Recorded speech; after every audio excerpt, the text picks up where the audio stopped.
Hello friends, welcome to कीकी computer exams. ये हमारा लोगो है कीकी कंप्यूटर एग्जाम्स का। ठीक है, तो दिस इज प्रैक्टिस सेट 3। ठीक है, तो ये हमारा प्रैक्टिस सेट 3 है, प्रैक्टिस क्वेश्चंस का। So before we will start, हमारा एक टेलीग्राम ग्रुप है जहाँ पे जो है वो हम लोग डेली 40-50 क्वेश्चंस जो है वो अपलोड करते हैं। ठीक है, तो आप वहाँ जाइए, वहाँ पे ऑलरेडी 2000 के आसपास जो है वो अपलोड किया जा चुका है। तो वहाँ पर जाइए, उसको ज्वाइन करिए। और कहाँ पे आपको टेलीग्राम ग्रुप मिलेगा? तो इसी यूट्यूब वीडियो के डिस्क्रिप्शन में आपको जो है वो लिंक मिल जाएगा टेलीग्राम ग्रुप का। ठीक है, और जैसे कि एग्जामिनेशन जो है वो बहुत पास आ गया है, तो यदि आप क्वेश्चन प्रैक्टिस करना चाह रहे हैं, ठीक है, आप देखना चाह रहे हैं कि आपका तैयारी कैसा है, तो कंप्यूटर में जो है हमारा 2 कोर्स है। एक हमारा कोर्स है बस MCQs का, जहाँ पे सिर्फ और सिर्फ आपको जो है वो MCQs मिलता है। ये हमारा सब्जेक्ट वाइज MCQs है और अराउंड यहाँ पे 5000 प्लस MCQs जो है हमने अपलोड कर रखा है। तो आप वहाँ पे अनलिमिटेड टाइम्स जो है वो उसको प्रैक्टिस कर सकते हैं। ठीक है, और दूसरा कोर्स जो हमारा है वो फुल कोर्स है। फुल कोर्स में क्या है कि चैप्टर वाइज आपको वीडियो लेक्चर भी मिलता है और साथ में MCQs भी मिलता है। ठीक है, तो इट्स अप टू यू, आपको जो भी सूट करे, जो भी अच्छा लगे, तो आप दोनों में से कोई ले सकते हैं। यदि आपको टेलीग्राम ग्रुप सर्च करने में इशू आ रहा है या फिर कोर्स से रिलेटेड कुछ भी आपको जानकारी चाहिए, तो आप जो है हमें यहाँ पे इस नंबर पे जो है हमें मैसेज डालिए। ठीक है, इस नंबर पे हमें मैसेज डालिए। ठीक है, यहाँ पर हम आपको जो है जो भी जानकारी आपको चाहिए वो यहाँ से मिल जाएगा। तो चलिए स्टार्ट करते हैं क्वेश्चंस को। पहला क्वेश्चन क्या है कि what type of control structure is typically used for managing IO devices in non blocking manner. देखिए,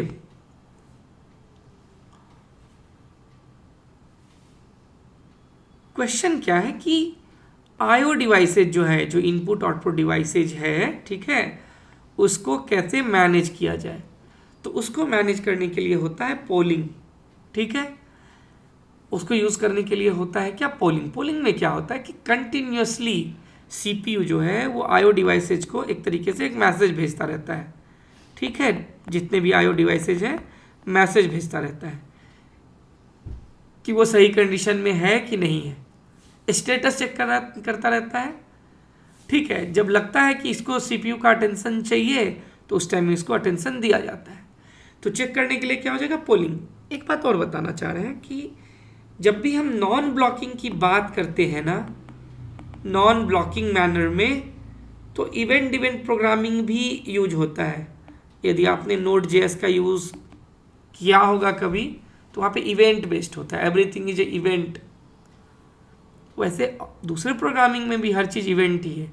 इवेंट ड्रिवन जावा में भी है ना, क्लिक पे, स्क्रॉल पे क्या करना चाह रहे हो आप।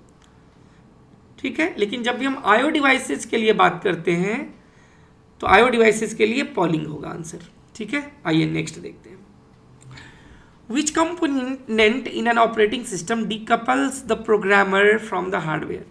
तो एक तरीके से इसका मतलब ये हुआ कि प्रोग्रामर और जो हार्डवेयर से प्रोग्रामर को क्या क्या करता है।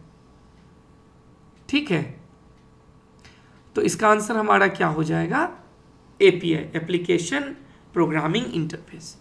तो क्या होता है कि API जो एप्लीकेशन प्रोग्रामिंग इंटरफेस है provides a set of routines, protocols and tools for building software application, thereby decoupling the programmer from the hardware specifications। ठीक है, कौन डिकपल करता है? तो APIs।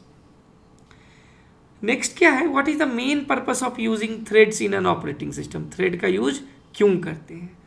देखिए, थ्रेड का यूज होता है mainly to facilitate more efficient CPU utilization and by performing multiple task concurrently within the same process. ठीक है, कि मल्टीपल टास्क को यदि प्रोसेस करना है तो आप थ्रेडिंग यूज़ करते हैं ना। तो थ्रेडिंग से क्या होता है कि आपका CPU जो भी है तो उसका बेस्ट यूटिलाइजेशन होता है। तो आंसर हमारा हो जाएगा to facilitate more efficient CPU utilization by performing multiple task concurrently within the same process. ठीक है, नेक्स्ट क्या है, नेक्स्ट हमारा क्या है कि what is the primary role of dispatcher in an operating system CPU scheduling. CPU scheduling में जो है वो डिस्पैचर का जो है वो क्या काम होता है। देखिए डिस्पैचर क्या करता है, डिस्पैचर क्या करता है कि this is responsible for switching the CPU from one process to another, enabling multitasking by managing how processes shares the CPU time. तो एक्चुअली में देखा जाए कि मान लीजिए यही ना कर रहा है कि CPU को स्विच करता रहता है इस प्रोसेस से इस प्रोसेस, इस प्रोसेस से इस प्रोसेस में, तो इसमें क्या एक तरीके से कंटेक्स्ट स्विचिंग ही हो रहा है। कंटेक्स्ट स्विचिंग क्या होता है, कल ही बताया था, जो हमारा सेकेंड वाला हम लोग डिस्कशन कर रहे थे। कंटेक्स्ट मतलब क्या, स्टेट, कि स्टेट ऑफ अ प्रोसेस को सेव किया जाता है। कंटेक्स्ट स्विचिंग, एक प्रोसेस एग्जीक्यूट हो रहा है, जहाँ तक एग्जीक्यूट हो गया वहाँ के स्टेट को सेव कर लिया, फिर दूसरे प्रोसेस को ले आए, फिर सेकेंड टाइम जब होगा तो जहाँ तक एग्जीक्यूट हो गया था तो उससे आगे से होगा। तो प्राइमरी रोल ऑफ डिस्पैचर क्या हो जाएगा, हमारा आंसर यहाँ पे क्या हो जाएगा कि switching context from one process to another. ठीक है, नेक्स्ट क्या है, in the context of operating system what is daemon. तो डेमोन थ्रेड का क्या मतलब है, डेमोन क्या होता है कि ये एक बैकग्राउंड प्रोसेस होता है जो एक तरीके से ना हमेशा समझ लीजिए चलता रहता है। ठीक है, मतलब बैकग्राउंड में जो है हमेशा रन करता रहता है। तो a daemon is a background process that handles requests for services such as spooler हो गया, फाइल ट्रांसफ़र हो गया, ठीक है ना, ये सब कुछ हो गया। एंड ये जो है ना वो डायरेक्ट कंट्रोल यूज़र के कंट्रोल में नहीं होता है, जो डेमोन थ्रेड है। तो इन the context of operating system demon क्या है, तो ये हो गया ए process that runs in the background and performs specific task. ठीक है, नेक्स्ट क्या है हमारा कि what type of virtualization allow an operating system kernel to run multiple isolated instances of a guest OS। ठीक है, what type of virtualization, तो ये होता है आपको OS लेवल वर्चुअलाइजेशन। ठीक है, तो OS लेवल वर्चुअलाइजेशन क्या करता है कि ये अलाउ करता है multiple isolated user space instances हो गया, often refer to as containers which can run different instances of guest OS। तो हमारा जो क्वेश्चन है कि which type of virtualization allows an operating system kernel to run multiple isolated instances of a guest OS, तो एक ही answer इसका OS level virtualization। ठीक है, OS level virtualization। नेक्स्ट क्या है, in unique like system what is the significance of inode number। Inode number का जो है वो क्या सिग्निफिकेंस है। तो देखिए आइनोड नंबर जो है ना वो क्या करता है कि ये फाइल को ना एक फाइल सिस्टम में मान लीजिए बहुत सारा फाइल होगा, तो हर फाइल का एक अपना आइनोड नंबर होता है जिससे जो है वो आइडेंटिफाई होता है। यूनिकली आइडेंटिफाई करने के लिए एक फाइल को, ठीक है, आइनोड का यूज किया जाता है within a file system. ठीक है, तो हम ऐसा बोल सकते हैं कि an inode number in Unix like system is a unique identifier that refers to a specific file or directly within the file system. तो आंसर हमारा क्या हो जाएगा, आंसर हो जाएगा ये कि यूनिकली आइडेंटिफाई करता है एक फाइल को फाइल सिस्टम में। नेक्स्ट क्या है कि what does the fork system call do in Unix. Fork क्या करता है, देखिए फोर्क जो है ना वो क्या करता है, अब आर साइलेंट होता है लेकिन मैं फोर्क बोल रहा हूँ। तो फोर्क क्या करता है ना कि मान लीजिए कोई प्रोसेस है P1, तो P1 डॉट फोर्क जब आप कॉल करोगे तो ये क्या करेगा ना कि P1 का डुप्लीकेट क्रिएट कर देगा। P1 का जो प्रोसेस इसको कॉल करता है तो उसका डुप्लीकेट जो है वो क्रिएट कर देता है। ठीक है, तो आंसर क्या हो जाएगा, it creates a new process by duplicating the calling process. Next क्या है, which component of the operating system is responsible for handling all system call related to disk management। ठीक है। तो रिलेटेड टू डिस्क मैनेजमेंट क्या है, तो ये होता है फाइल मैनेजर।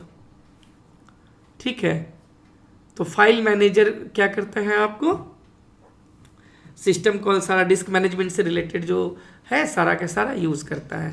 ठीक है, सारा का सारा ये करता है।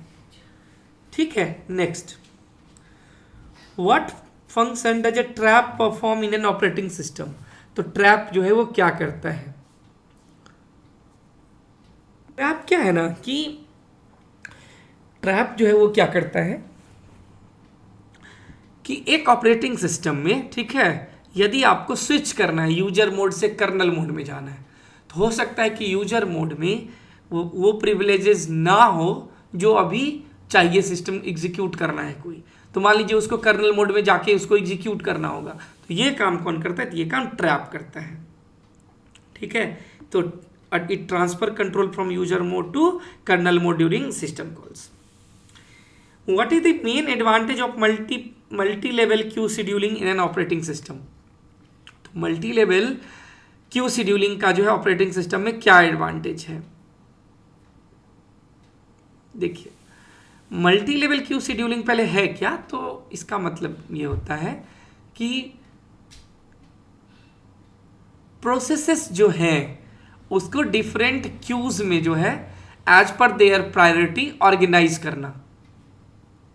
ठीक है, और होगा क्या कि जो क्यू में आप प्रोसेस को, ठीक है, शेड्यूल कर रहे हो, तो क्यू का अपना भी शेड्यूलिंग एल्गोरिदम होगा।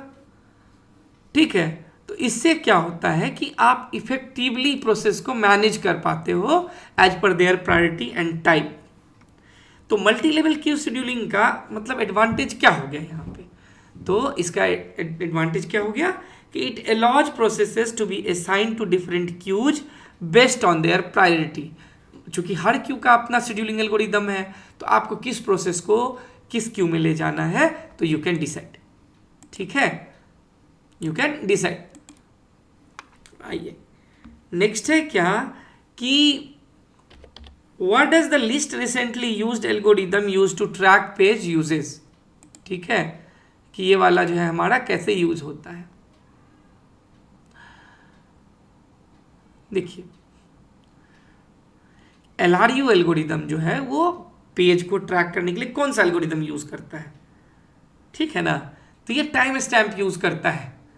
ठीक है, कि लास्ट टाइम जो है वो किस पेज को एक्सेस किया गया था, ठीक है, और कितना देर से उसको एक्सेस नहीं किया गया है। लिस्ट रिसेंटली यूज्ड यानी जिसको सबसे कम यूज किया गया था। तो जब टाइम स्टैम्प रहेगा तभी ना पता चला। मान लीजिए एक पेज को एक्सेस किया गया है, मान लीजिए 7:15 PM, ठीक है, एक को यूज किया गया है 6:15 PM, एक को यूज किया गया है 2 PM।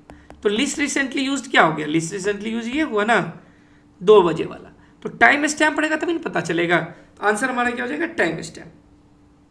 What type of operating system is best usages for real time application. तो रियल टाइम के लिए RTOS ही होता है, रियल टाइम ऑपरेटिंग सिस्टम ये, ठीक है ना। RTOS are design to process data as it comes in, ठीक है, और इसमें बफर डिले भी नहीं होता है कि बफर में जाएगा यदि कोई एग्जीक्यूट हो रहा है, नहीं, जैसे आया एग्जीक्यूट हो जाएगा। ठीक है, जैसे ही आएगा तो वो एग्जीक्यूट हो जाएगा। ठीक है, आइए नेक्स्ट क्या है, इन an operating system what is a zombie process. Zombie process जो है वो क्या होता है, ठीक है, ज़ॉम्बी प्रोसेस जो है वो क्या होता है। देखिए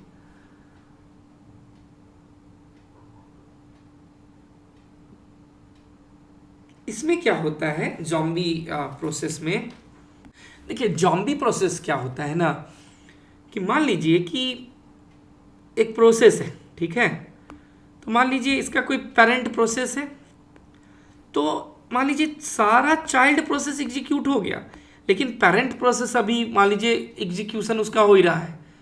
ठीक है, तो उस स्थिति में क्या होता है उसमें कि मतलब ये यूनिक्स और यूनिक्स लाइक ऑपरेटिंग सिस्टम में होता है कि इसमें क्या होता है कि process that has a completed execution, कि उसने एग्जीक्यूशन तो कंप्लीट कर लिया है but has an entry in the process table, कि प्रोसेस टेबल में उसका एंट्री अभी भी है।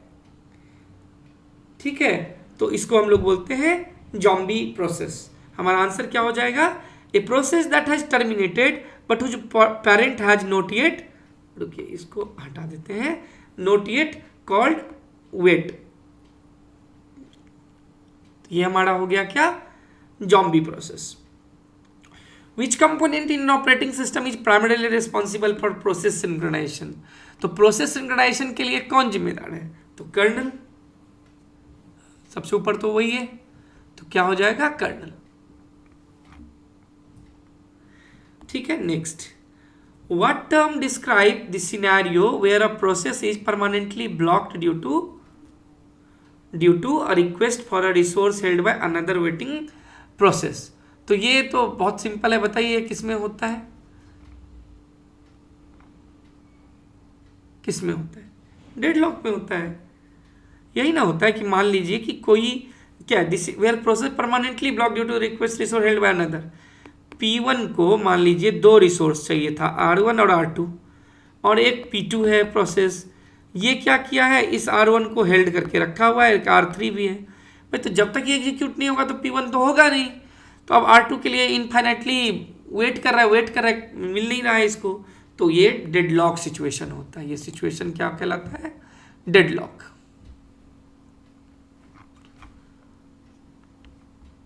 ठीक है, next, in a memory management system what is the main function of the translation look side buffer? तो ट्रांसलेशन लुक साइड बफर का जो है वो क्या काम है? देखिए, ट्रांसलेशन लुक साइड बफर क्या करता है ना कि मेमोरी एक्सेस का जो टाइम है, मेमोरी एड्रेस ट्रांसलेशन का जो टाइम है उसको कम कर देता है। देखिए क्या करता है कि the translation look aside buffer जो है, तो एक मेमोरी कैसे है, ठीक है। तो मेमोरी कैसे होने के कारण क्या होता है कि आपको जो फिजिकल एड्रेस है, ठीक है, मतलब that reduces the time taken to access the physical address during memory address translation by keeping a small number of page table entries. मतलब आपको कैसे में जो है उसका एक टेम्परेरी एड्रेस मिल जाएगा, आपको फिजिकल एड्रेस जाकर के देखना नहीं है। तो इससे हमारा क्या हो जाता है? ट्रांसलेशन लुक साइड बफर से हमारा क्या हो रहा है कि ये मेमोरी एड्रेस ट्रांसलेशन में जो है वो टाइम कम लगता है। नेक्स्ट क्या है? विच concept is vital for achieving persistent storage in operating system? तो इसके लिए हम लोगों को परसिस्टेंट स्टोरेज की बात है, तो भाई फाइल में ही करेंगे स्टोरेज। आंसर हमारा हो जाएगा file system. Which operating system concept allows user programs to carry out hardware operation like IO without violating system integrity?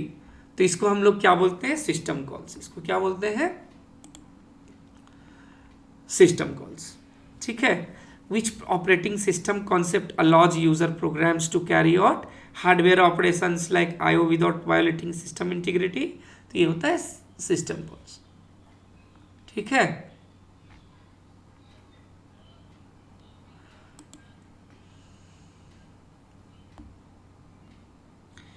what is the term spooling commonly referred to in the context of operating system? ठीक है, spooling का जो है वो क्या मतलब होता है ऑपरेटिंग सिस्टम के कंटेक्स्ट में? एक स्पूलर प्रिंटर में भी होता है यदि आपको पता होगा तो, लेकिन स्पूलिंग अलग है, स्पूलर अलग है। तो स्पूलिंग क्या होता है कि spooling typically involves placing data into a buffer, और एक बार जब बफर में पुट कर दिया तो वो एक होल्डिंग एरिया की तरह जो है वो काम करेगा। तो है क्या ना कि एक्चुअल मतलब जो डिवाइस है उसको भेजने से पहले एक हम बफर एरिया में जो है वो बफर में डेटा को प्लेस करते हैं। ठीक है, तो स्पूलिंग क्या हुआ प्रोसेस के? स्पूलिंग मतलब वैसा कि डिवाइस को भेजने से पहले बफर में आप डेटा को प्लेस करके रखते हो। मतलब यदि हम ऐसे बोलें तो क्या बोलेंगे कि spooling typically involves placing data into a buffer which act as a holding area before the data is sent to the device। जैसे कि मान लीजिए प्रिंटर में होता है, तो इससे क्या होगा कि मान लीजिए कि इसे क्या होगा। अच्छा एक बात बताइए, कोई भी चीज़ हम बफर में कब रखते हैं? तो बफर में रखते हैं स्पीड मिसमैच ना हो उसके लिए। ठीक है, कि मान लीजिए कि जितना वो कंज्यूम डिवाइस कर रहा है जिससे स्पीड से तो कर रहा है, और उसके बाद बफर में हम लोग उसको पुश करते रहते हैं। तो इसी तरह यहाँ भी होता है कि डिवाइस जो है वो बिल्कुल अपना काम करते रहे, हम उसका जो बफर है उसमें पुश करते रहते हैं डेटा को। तो ये जो पुश जो डेटा को कर रहे हैं ना, दैट इज स्पूलिंग। तो हमारा आंसर यहाँ पे क्या हो जाएगा, the process of using buffer to hold data temporarily during IO operations. IO operations में जो यूज होता है। ठीक है, नेक्स्ट आइए, what mechanism do operating system use to isolate the memory space of process from each other. तो memory space, ठीक है, कि हमको क्या करना है कि मेमोरी स्पेस जो हर प्रोसेस का है उसको एक दूसरे से अलग जो है वो ऑपरेटिंग सिस्टम कैसे रखता है, कौन सा मैकेनिज्म यूज करता है। देखिए इसके लिए ना मेमोरी सेगमेंटेशन भी यूज होता है, पेजिंग भी यूज होता है, वर्चुअल मेमोरी भी यूज होता है। तो आंसर हमारा हो जाएगा ऑल ऑफ द अबव। ठीक है, next, in a multi threaded environment, multi threaded process, race condition का क्या मतलब होता है। देखिए रेस मतलब नहीं लग रहा है रेस लगा रहा है कुछ ऐसा। तो होता क्या है ना कि रेस कंडीशन का मतलब क्या होता है मल्टी थ्रेडेड में, कि एक थ्रेड को रिसोर्स R1 चाहिए T1 को, और T2 को भी वही चाहिए। ठीक है ना, मान लीजिए T2 को भी वही चाहिए, यानी दोनों जो है कंकरेंटली R1 रिसोर्स को एक्सेस करना चाह रहा है। या ये सही एग्जांपल नहीं हुआ, एक डेटा D1 है मान लीजिए, इस डेटा को ना मॉडिफाई करना चाह रहा है दोनों। ठीक है, मतलब कि दो थ्रेड जो कंकरेंटली किसी डेटा को एक्सेस करना चाह रहा है। मान लीजिए एक्सेस करके मॉडिफाई करे, रीड करे, कुछ भी करे, मॉडिफाई करना चाह रहा है एक साथ। ठीक है, तो दिस इज रेस कंडीशन। तो रेस कंडीशन हमारा आंसर यहाँ पे क्या हो जाएगा, द कंडीशन नहीं, ये वाला हो जाएगा ना, ये वाला हो जाएगा, सी हो जाएगा। ठीक है ना, ए नहीं होगा, C. A condition where several threads try to access and modify the same data concurrently. ठीक है, आइए नेक्स्ट देखते हैं। Which of the following best describe the role of a hypervisor in a operating system? देखिए जो हम hypervisor का बात करते हैं ना, इसको हम लोग बोलते हैं वर्चुअल मशीन मॉनिटर भी बोलते हैं। ठीक है, ये फॉर्मवेयर भी हो सकता है, सॉफ्टवेयर हार्डवेयर में से कुछ भी हो सकता है। तो ये क्या करता है ना, एक तरीके से वर्चुअल मशीन को रन करने में हेल्प करता है। ठीक है, तो हमारा आंसर यहाँ पे क्या हो जाएगा, it manages virtual machine by interacting directly with the hardware. तो वर्चुअल मशीन को मैनेज करने में इसका यूज करते हैं। ठीक है, which layer of the operating system architecture directly interacts with the hardware component. Hardware के साथ कौन करता है, एप्लीकेशन लेयर तो करता नहीं है, करता है एप्लीकेशन लेयर। एप्लीकेशन लेयर नहीं, एप्लीकेशन लेयर कैसे करेगा, वो तो यूजर करता है ना, यूजर एप्लीकेशन लेयर को जिसे इंटरेक्ट करते हैं। ठीक है, यूजर इंटरफेस लेयर नहीं, कर्नल लेयर। यस, ओएस का यदि बात आएगा तो कर्नल से ना इंटरेक्ट करेगा वो। हो गया आंसर, यही रहा आंसर हमारा। Which one of these is not a function of the session layer in the OSI model. तो सिंक्रोनाइजेशन करता है, तो सिंक्रोनाइजेशन तो करता है। ठीक है, डायलॉग कंट्रोल करता है, टोकन मैनेजमेंट भी करता है, rocking, but routing between network नहीं करता है। कौन नहीं करता है, तो ये नहीं करता है। What is an example of a lossless data compression. देखिए लॉसलेस के लिए ना ये एक बार पूछा हुआ था ये क्वेश्चन, ये होता है विदाउट कोई LZW। LZW मतलब होता है कुछ इसका नाम है ना, लेम्पेल जीव वेल्च करके कुछ नाम है, लेम्पेल जीव ये। ठीक है, ये क्या करता है कि लॉसलेस डेटा कंप्रेशन टेक्निक है ये, that reduces the size of data without losing any information and again आप फिर से आप उसको रिकंस्ट्रक्ट भी कर सकते हो ओरिजिनल डेटा में। ठीक है, मतलब कंप्रेशन तो कर रहा है लेकिन आपका इंफॉर्मेशन लॉस जो है वो नहीं हो रहा है। ठीक है ना, ठीक है, आइए नेक्स्ट देखते हैं। इन कंप्यूटर नेटवर्क लेटेंसी क्या है? तो लेटेंसी क्या है ना कि इनपुट दिए और आउटपुट आने में जो टाइम लगता है वही लेटेंसी है ना। डिले है एक तरीके का, यदि हम ऐसे बोलेंगे तो। नहीं ये नहीं, मतलब वो तो थ्रूपुट हो गया जो मैं बोल रहा था, लेटेंसी ये नहीं है।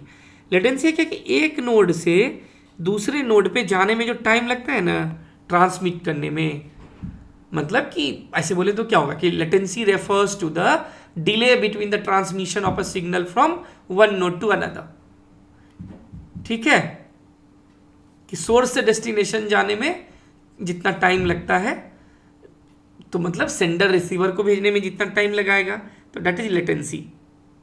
ठीक है, तो हमारा आंसर क्या हो जाएगा ये, the time it takes for a bit to travel from sender to receiver. Next क्या है, which data structure is primarily used for implementing the undo feature. अच्छा, अंडो मतलब क्या है कि क्या हुआ कि मान लीजिए किसी को हम डिलीट कर दिए, अंडो करेंगे ना कि फिर से वो आ जाए। आप सोचो ना क्या होगा, आप सोचो क्या होना चाहिए, कौन सा डेटा होना चाहिए, स्टैक होगा ना भाई, क्योंकि लीफ है, लीफ हो लास्ट इन फर्स्ट डॉट, कि लास्ट एक्शन जो हमने परफॉर्म किया था उसी को ना अंडो करना है, अंडू अंडू करना है। ठीक है, तो दिस इज स्टैक। ठीक है, ये तो हमेशा याद रहेगा। What is a characteristic of a fibre optical cable. Fibre optic cable का सबसे बड़ा यूज क्या है, फास्ट होता है, और क्या होता है, हाई डेटा ट्रांसमिशन रेट होता है। जनरली आजकल जो हम लोग यूज कर रहे हैं,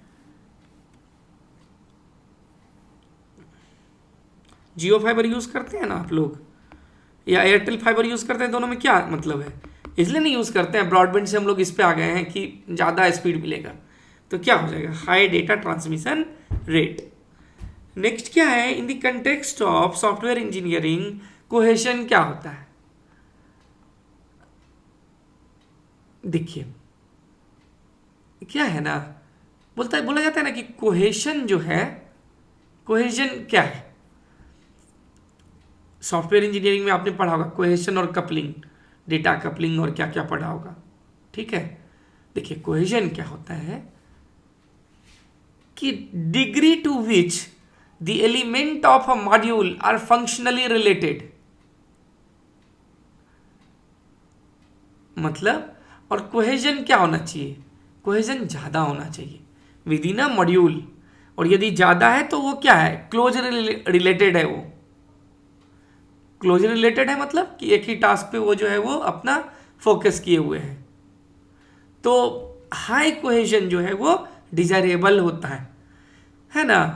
तो हाई कोहेजन तो मतलब क्या कि the degree to which module focuses on a single thing, तो विद इन अ मॉड्यूल, ठीक है, कि एलिमेंट जो है वो क्या होगा, क्लोजर रिलेटेड होगा, इसका मतलब हुआ कि हाई कोहेजन है। तो कोहेजन क्या हो गया, कोहेजन, यदि मैं सॉफ्टवेयर इंजीनियरिंग की बात करूं तो cohesion in a software engineering refers to the degree to which the element of a module are functionally related, this is cohesion. What does the trap instruction do in the operating system. Trap क्या काम करता है, देखिए trap हम लोग पहले भी तो पढ़े थे कि यूजर मोड से कर्नल मोड में ले जाना है तो हम ट्रैप करते हैं यूज, तो क्या हो जाएगा, ये हो जाएगा सी। ठीक है ना, ट्रैप ऊपर भी हम लोग अभी डिस्कस किए थे। ठीक है, कि ट्रैप क्या है, ट्रांसफर कंट्रोल करता है यूजर मोड से कर्नल नोड नहीं, कर्नल मोड। अब कर्नल मोड जो है वो मतलब ऑपरेटिंग सिस्टम को बैक करना, कंट्रोल दे देना फिर से उसी के पास। तो ट्रैप मतलब transfer control to the operating system. Which one of the following is a disadvantage of using cloud computing? Cloud computing का डिसएडवांटेज क्या है, तो एक ही चीज़ है कि भाई हमेशा आपको इंटरनेट तो चाहिए। अभी भी आप यदि AWS यूज़ कर रहे होगे या फिर इसका गूगल का जो क्लाउड सर्विस है, कोई सा भी क्लाउड सर्विस किसी का भी यूज़ कर रहे होगे, तो इंटरनेट चाहिए कि नहीं चाहिए, इंटरनेट तो चाहिए। ठीक है, तो इसीलिए जो है वो क्या है, ये internet dependency on internet connectivity. What is the purpose of ARP protocol. अब आप बताओ, एड्रेस रिजोल्यूशन प्रोटोकॉल जो है वो किस लिए यूज होता है। एड्रेस रिजोल्यूशन क्या करता है, दो है, आपको यदि याद होगा हमने नेटवर्क लेयर में पढ़ा था ना, ये ARP एंड RARP। तो समझ लीजिए एआरपी क्या करता है कि आईपी से ना होता क्या है ना कि नेटवर्क लेयर तो मान लीजिए एक सिस्टम से दूसरे सिस्टम पे आके डेटा डिलीवर कर दिया। अब डिलीवर तो नेटवर्क में कर दिया, नेटवर्क में तो हजारों सिस्टम हो सकते हैं, हजारों सिस्टम के अंदर हजारों पोर्ट है। तो जब सिस्टम पे कर दिया ना, किस सिस्टम पे जाएगा, तो जो आईपी एड्रेस को लेके आया तो वहाँ पे नेटवर्क टेबल में खोजेगा कि इस आईपी एड्रेस के से कौन सा मैक एड्रेस का सिस्टम मैप किया हुआ है। तो आईपी से कौन सा address, MAC address, machine address, और ये मशीन एड्रेस से आईपी एड्रेस। तो एआरपी तो क्या हो जाएगा, आईपी टू मशीन एड्रेस। अब देखिए है कहीं पे ये है ना, to map an IP address to a physical machine address. ठीक है, कोई इशू नहीं है। चलिए नेक्स्ट देखते हैं। What does the chmod 777 command do in the Unix Linux. अच्छा आप मुझे एक बात बताओ, देखिए ऐसे यदि आप देखेंगे यूनिक्स में तो रीड के लिए मान लीजिए 2 होता है, राइट के लिए भी 2, नहीं रीड के लिए 4 होता है, इसके लिए 2 होता है, राइट के लिए पढ़ा जाएगा कि नहीं आप लोगों से, चलिए हटा के थोड़ा अच्छे से लिख लेते हैं। ठीक है कि रीड के लिए 4, राइट के लिए 2 और एग्जीक्यूट के लिए कौन सा यूज है 1। तो जब 7 हम लोग लिखते हैं ना मान लीजिए, तो 7 हो गया 4 + 2 + 1, यानी आप 7 दे रहे हो तो मतलब रीड राइट एग्जीक्यूट का दे रहे हो। अब मान लीजिए 7 7 7 दे रहे हैं, 3 7 हम दे रहे हैं, लिख लूँ क्या यहाँ पे, अच्छा ऊपर में ही लिखता हूँ 7 7 7। तो एक 7 हो गया ऑनर के लिए, एक हो गया ग्रुप के लिए और एक हो गया अदर्स के लिए। तो ये भी हो गया 4 + 2 + 1, ये भी हो गया 4 + 2 + 1, ये भी हो गया 4 + 2 + 1। ठीक है, तो मतलब owner can read write execute, group can read write execute and everyone can read write execute. तो अब है हमारा आंसर देना है इसका कि भाई 777 का मतलब क्या है। तो इसका मतलब है क्या कि makes the file readable, writable and executable by all users. ठीक है, ऑल यूजर्स। तो हमारा आज का जो है ये क्लास कंप्लीट होता है। अगेन यदि आप क्वेश्चन प्रैक्टिस के लिए चाहते हैं तो आप हमारे ऐप को डाउनलोड करिए, गिकी बैंकर ऐप, ये iOS और एंड्रॉयड दोनों के लिए है। वहाँ पर आपको एक MCQ का भी मिलता है, सिर्फ MCQ का कोर्स, जहाँ पे आप MCQ 5000+ MCQs है और वो क्वालिटी MCQs है, अच्छे MCQs हैं। और दूसरा क्या है कि एक फुल कोर्स है जहाँ पे MCQ प्लस लेक्चर दोनों मिलता है। तो इट्स अप टू यू, आप देख लीजिए, आपको लेना है तो लीजिए, नहीं लेना है तो आप YouTube से जैसे पढ़ रहे हैं पढ़ते रहिए। ठीक है, और ये भी लेक्चर्स जो भी है मैं इसको अपने ऐप पे डाल देता हूँ, इसका जो आंसर वाला PDF है उसके साथ, वो आपको फुल कोर्स में ही मिलेगा बस। ठीक है, ये फुल कोर्स में रहता है हमारा। ठीक है, कुछ भी क्वेरी हो तो आप यहाँ पे हमें कॉल कर सकते हैं, मैसेज ड्रॉप कर सकते हैं। और एक और रिक्वेस्ट है आप सभी लोगों से, यदि आपने अभी तक चैनल सब्सक्राइब नहीं किया है तो प्लीज़ सब्सक्राइब करिए। ठीक है, थैंक्स फॉर वॉचिंग, थैंक्स।